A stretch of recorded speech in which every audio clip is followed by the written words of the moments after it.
The mother of all time travel stories and see whether you can figure this out. Let's see whether you're smart enough to figure this one out.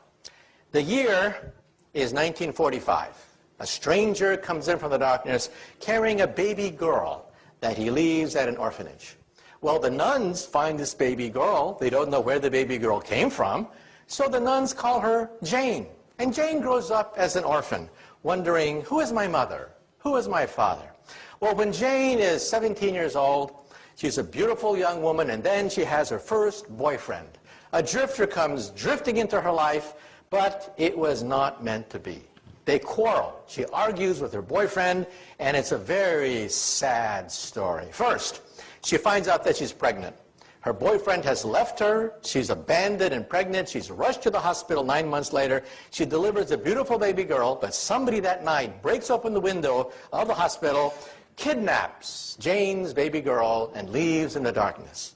Well, it's even worse than this. Jane is bleeding very rapidly. She's going to die. The doctors have to perform an emergency experimental operation. They have to change Jane into Jim.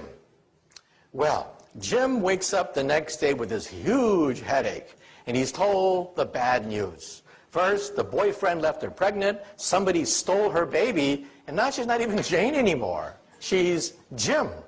Well, Jim grows up and becomes a barroom drunk. Every time someone says, who are you, Jim? Where did you come from? Who was your mother, your father? Well, finally, Jim one day is once again stone drunk at the bottom of a bar after a bar fight. But the bartender comes up to him and says, Jim, wake up. You see, I'm not really a bartender. I'm a time traveler. Come into my machine and let us find out who is this Jim/Jane. So they go back, way back into the past. So poor Jim, he doesn't quite know where he is in the past. But suddenly, he meets this beautiful 17-year-old girl. And it's love at first sight. But you know, it was not meant to be. They quarrel. And then Jim finds out that his girlfriend is pregnant. And then Jim says to himself, oh my God, history's repeating itself. This happened to me. Well, I'm going to make sure that my baby gets the best education possible. That night, 9 months later, Jim goes to the hospital, breaks open the window, kidnaps his own precious baby girl. And then Jim and his baby girl go back into the time machine. Again, back, way back into the past, until it is 1945. It is a dark and stormy night. Jim comes in from the darkness carrying his precious baby girl that he drops off at an orphanage. Well, the nuns don't know what to do with this baby girl they find the next day, so the nuns call her Jane. And Jane grows up wondering, who is my mother? Who is my father? I was left as a foundling on the doorstep of this orphanage. Well, Jim finally gets it together. Jim says, I don't want to be a drunk all my life. I'm going to join the Time Traveler's Corps. So Jim has many heroic exploits in the annals of time. Now Jim is an old man. He says to himself, I've had a good life, but I want one final mission.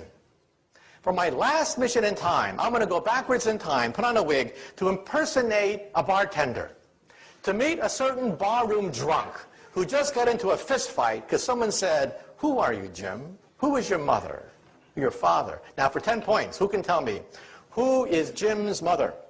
Father, son, daughter, granddaughter, grandfather, great-great-grandfather, in the back. Yeah, Jane is a family tree unto herself. Can you imagine a family get together and they get into a food fight and someone says, you did this to me. No, you did that to yourself, okay? Well, we physicists think about this.